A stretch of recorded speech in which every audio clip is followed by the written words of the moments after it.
because I'm about to drop this load here, so I wanted to make a note about it for myself, I guess, or anybody else who might get something from it. It look like little coffers or something, but this is some kind of, I don't know, some kind of rollers or industrial equipment. I never or rarely know what I'm really carrying, and I don't care to know. I don't even want to know what's in the boxes or whatever. I never try to open it. I don't. If I don't know what it is, I might ask about it if I can see what it is. But if it's in a box like this, I kind of don't care what it is. I don't need to know.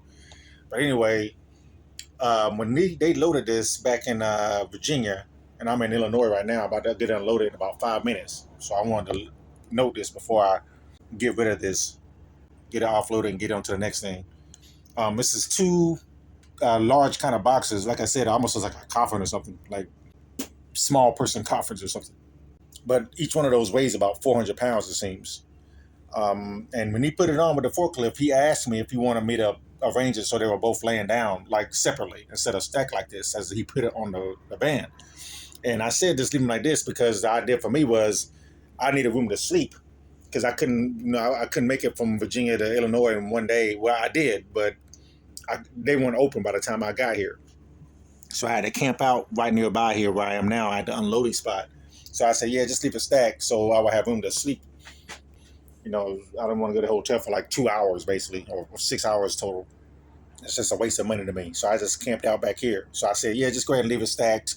But the problem I didn't anticipate was that top in there is very unsturdy. Like it kind of started moving around. You can kind of see it shifted a little bit.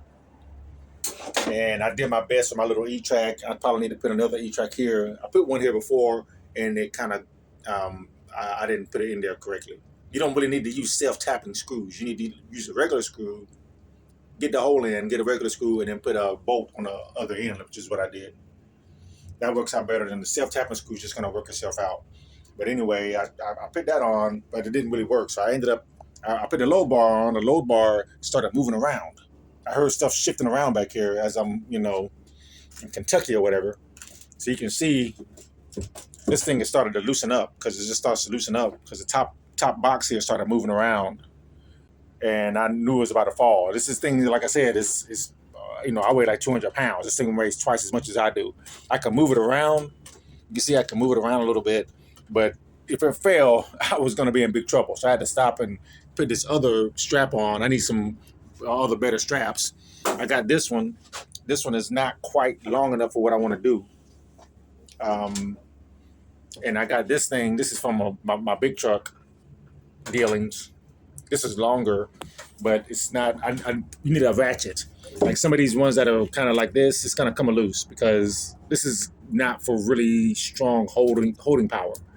These kind of straps, you got these things where it's these kind of we tighten it up by pushing this lever in or whatever it is. And for some reason, I couldn't locate my ratchet strap, which I found it now that I'm here. I had to move some stuff around right before I camped out. And then as I'm camping out and rearranging stuff, I was like, man, there's my ratchet strap. This is the one I should have used. It's long as the blue one there, but you're going to get more power as you're ratchet it up instead of this little push button kind of deal here.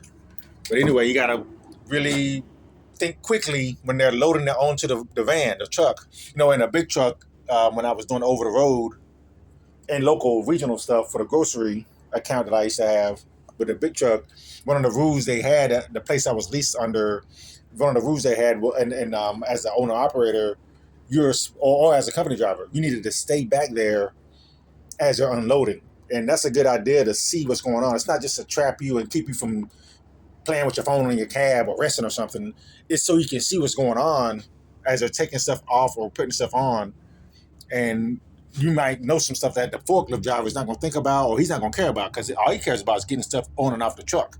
Like we were talking about with the chocks and stuff. Right? They don't care about your equipment. They don't care about how the stuff looks or is going to react to road conditions on the boat or the cargo. They don't care about that. All they care about is getting it on and off. So sometimes you need to be there and you need to think quickly of like, oh, what's the best situation for me not dumping all my load all over the back of the cargo area in the trailer or the van or the box truck or whatever.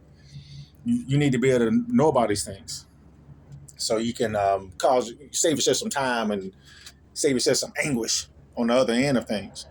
So that I was able to put this on. This thing did hold at the end of the day, and this morning, early morning, as I got here. So I'm about to walk in and get this off here, so I can loosen all this up. I'm really glad this didn't fall. It had me worried for a minute there, back there in Kentucky or wherever it was, Louisville. I had to stop on the side of the road for about 20 minutes and work this thing around. But we're here now. We got another one off.